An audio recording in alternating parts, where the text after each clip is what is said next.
Dustin shocked me because we were shooting a scene. Look, you're gonna have to do it. You're gonna have to do it. I'm gonna have to do it. I'm very sorry about this. Okay. My wine glass was sitting there, and he just, with his hand, brushed it so that it whizzed by my nose and broke on the wall in little pieces of glass. No one ever expected this from Meryl Streep. For nearly 5 decades, she protected her reputation with the grace of a diplomat. No scandals, no feuds, no public grudges. But at 76, something cracked. In a rare moment of disarming honesty, she finally admitted the truth. There were actors she didn't just clash with, she hated them. And when the names left her lips, Hollywood froze. These weren't minor co-stars or forgotten rivals. They were giants, icons audiences believed she admired, even adored. But Streep's confession didn't stop at the names. She revealed exactly what each of them did, with a level of brutal clarity that stunned even her closest colleagues. Once you hear the reasons, you'll never watch their scenes the same way again. Let's begin. Number 1. Alec Baldwin. To Meryl Streep, acting has always been a discipline, deliberate, precise, and rooted in emotional truth. She enters every scene only after dissecting motivations, rhythms, and intentions with absolute care. Alec Baldwin, however, thrives on spontaneity. For him, authenticity comes from instinct, improvisation, and whatever joke or line feels right in the moment. When the two were cast together in It's Complicated, Nancy Meyers hoped their differences would create balance. Instead, it triggered one of the quietest but most intense creative clashes of Streep's career. From the first week on set, crew members sensed it. The tension, the stiffness in Streep's posture whenever Baldwin rewrote a line mid-scene, the way Baldwin shrugged off her precision as overthinking. Streep never confronted him openly, but her frustration slipped through in rare moments. After one disrupted rehearsal, she was heard saying, "Comedy has to be grounded in truth, otherwise it's just noise." To her, Baldwin's unpredictability undermined the emotional core of the film. Baldwin, meanwhile, saw her controlled approach as limiting. He defended his style with a grin, telling a producer, "Truth happens in the moment. If you rehearse it to death, it dies." Years later, Streep described their dynamic carefully, offering only, "We had different philosophies." For someone as diplomatic as Streep, that was a pointed statement. Baldwin tended to joke about the tension. "Oh, Meryl hated me, absolutely, but I was having too much fun." But behind the humor, he acknowledged they never fully connected. "We didn't always mix." The feud never became public fireworks, yet it quietly shaped their careers. Streep reportedly declined several later projects that involved Baldwin, and the two have not worked together since. Today, their relationship exists in polite distance, cordial at events, respectful in interviews, but clearly separated by irreconcilable creative styles. Number 2. Kevin Kline. To Meryl Streep, acting has never been a matter of instinct or charm. It is labor, months of preparation, immersion, and discipline, built from the inside out. Long before cameras roll, she constructs a character piece by piece, rooting every detail in truth. That is the code she lives by. Kevin Kline could not have been more different. Where Streep demanded structure, Kline thrived on impulse. He liked to move through a scene loosely, letting spontaneity shape choices in the moment. He believed the best acting came from not planning, from allowing instinct to guide him where logic could not. So when the two were paired in Sophie's Choice, 1982, it looked from the outside like perfect casting. Two brilliant actors, one devastating story, chemistry that felt effortless. But inside the rehearsal rooms, the atmosphere was far from harmonious. Streep spent months studying Holocaust survivor testimonies, working with dialect coaches, and building Sophie's fractured psychology with agonizing precision.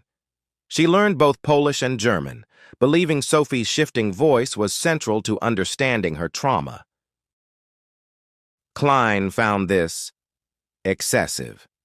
During a tense rehearsal, he reportedly stopped abruptly and asked her, "Are you sure the audience cares more about your vowel sounds than what she's feeling?" To Streep, that wasn't a question. It was a wound. Sophie's voice was her trauma, the dislocation, the cultural fracture, the identity torn apart. Klein's remark dismissed the very foundation of her process, and the divide only deepened. After filming, Klein made the mistake of commenting in interviews that Streep's method was a bit academic. He almost certainly meant it casually, perhaps even respectfully. But for Streep, who had bled emotionally for that role, hearing her process reduced to academia was a quiet slap in the face. Crew members later said the shift was immediate. Cordiality remained, but warmth evaporated. A producer recalled, "She respected his talent, but after that she didn't trust him." Klein, for his part, dismissed the tension lightly. When asked years later about the dynamic, he laughed it off. "Meryl likes to prepare. I like to leap, that's all." But beneath the humor, he never denied the friction, only softened it. Streep never softened at all. She was professional always, polite at events, gracious in public. But she never accepted another project with Klein, despite multiple offers over the decades. Industry insiders say she quietly vetoed every script that would have reunited them. Their paths crossed at award shows where Streep kept a formal distance, the kind that speaks louder than any feud. Number 3. Jack Nicholson. In Hollywood, certain rivalries simmer quietly for decades, never exploding publicly but shaping careers from the shadows. The tension between Meryl Streep and Jack Nicholson is one of those rare, legendary Cold Wars. A feud that never made headlines yet altered casting decisions, rewrote studio plans, and created one of the great what-if voids in film history.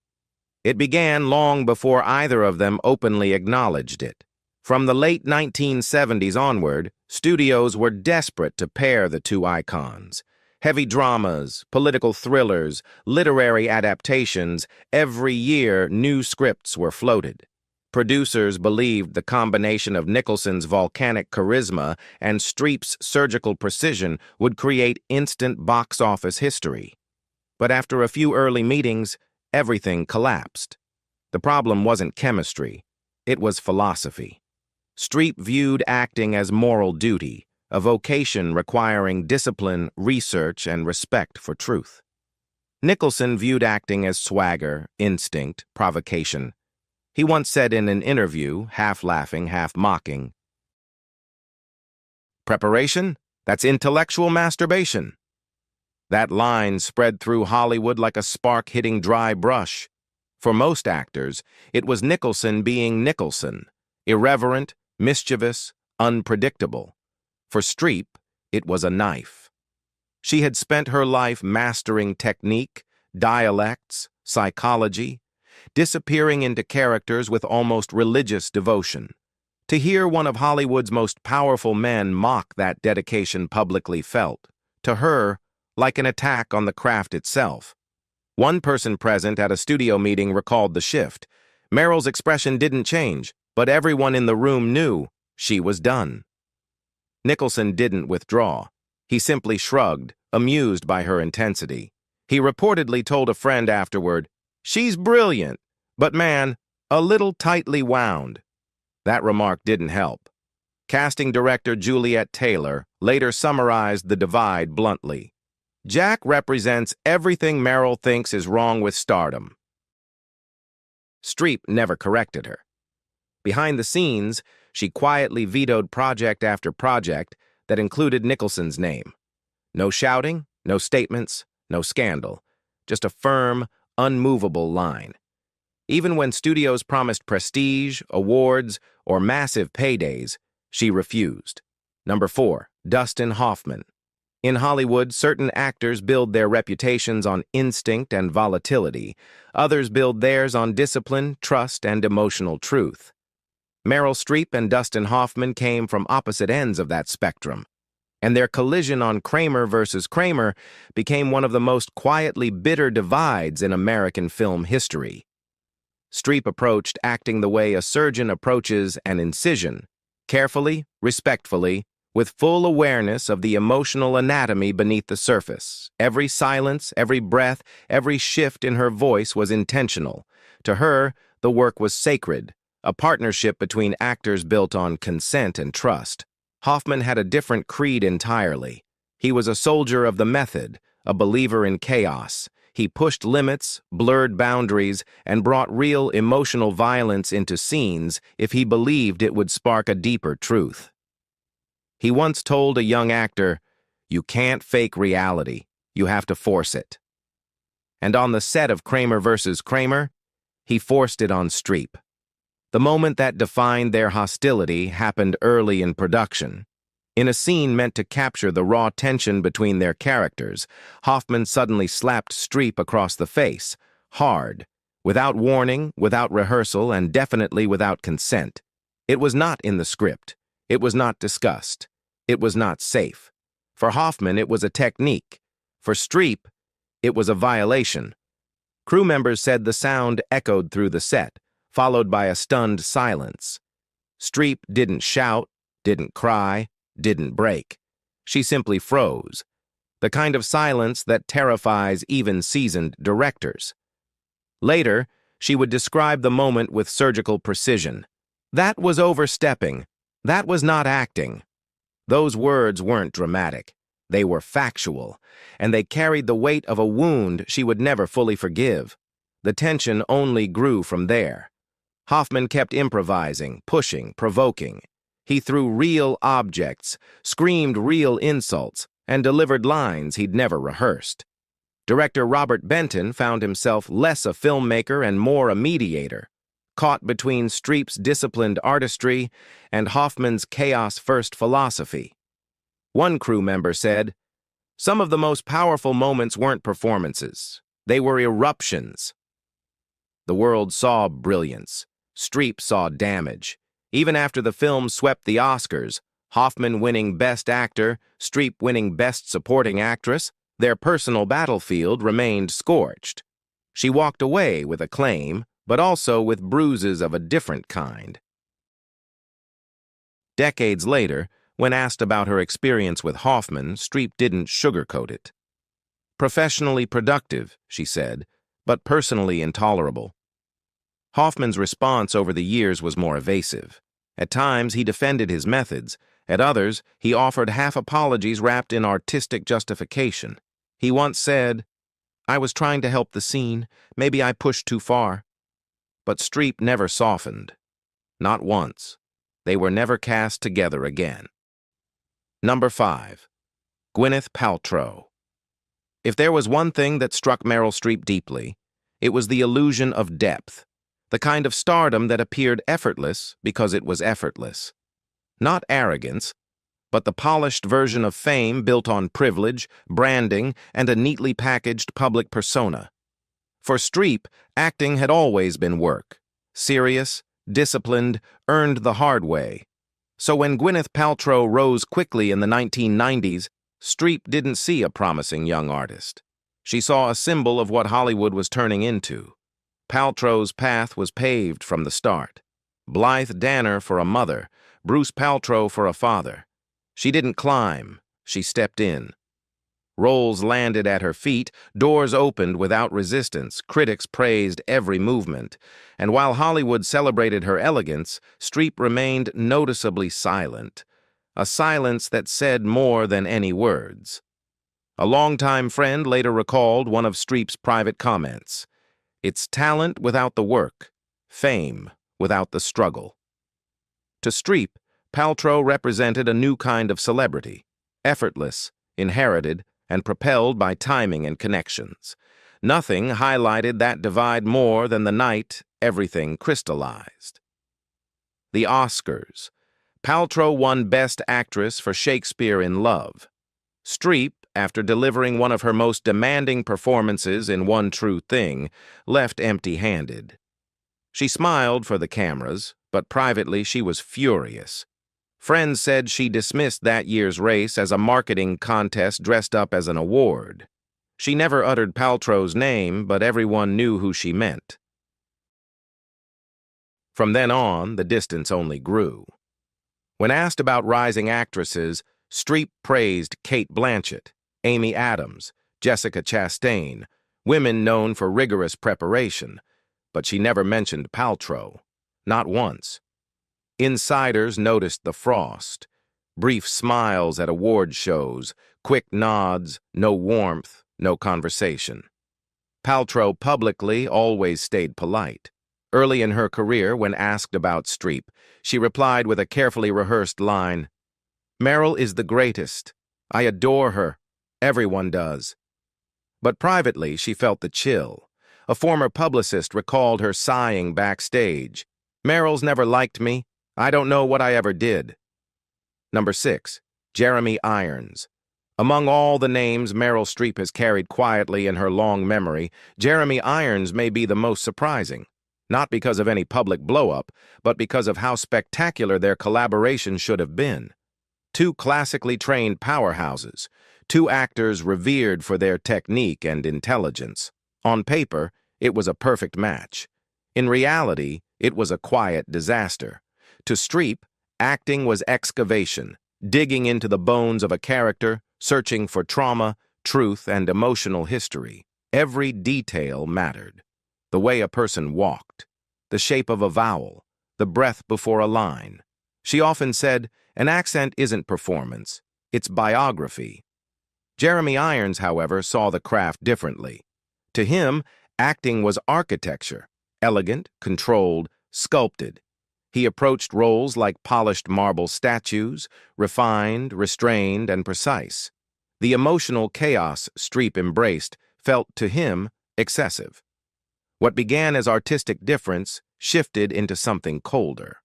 One rehearsal became infamous among the crew. Streep had been working meticulously on her character's accent, layering cultural nuance into every phrase. Irons listened, waited, then reportedly said, "It's very technical. Don't you think the audience will care more about the feeling than the phonetics?" The room froze.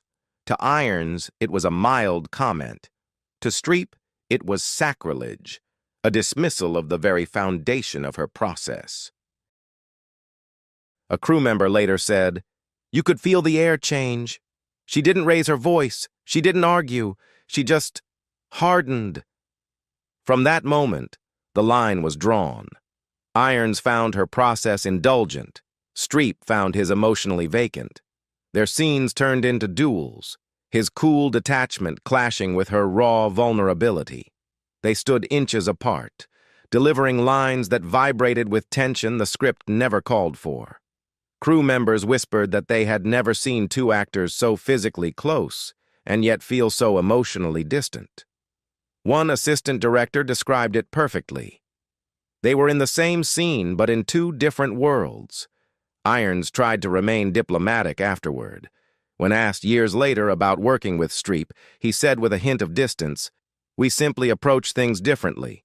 She digs inward. I build outward." Streep was less charitable.